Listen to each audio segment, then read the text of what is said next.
Alright guys, Emperor of Mankind custom JOYTOY figure. We're finally going to fix this one.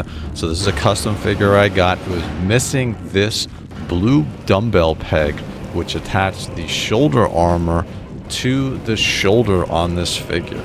So here's the shoulder port where the peg is supposed to go into. This was not attached, and I did not have this in the box. And here's the shoulder armor where this peg is going to go.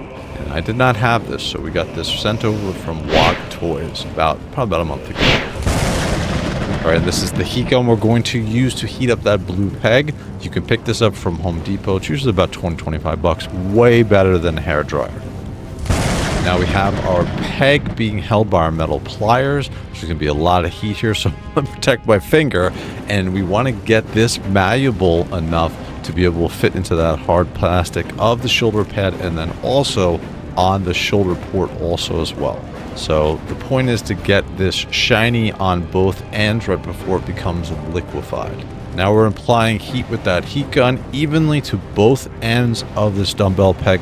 We want a nice tight grip on our metal pliers so we know if we're applying too much heat, it's going to start to become droopy. The point is to get them shiny on both ends of that ball peg, and it's perfect.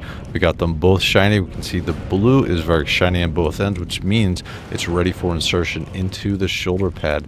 So let's put it over here. If I do not break it before I do the insertion, this is going to fit perfectly right in. Pops perfectly right into the shoulder pad. Now we're ready to install it on the figure itself. Alright, and there we go in this glory, Emperor of Mankind, fully together. Looks amazing.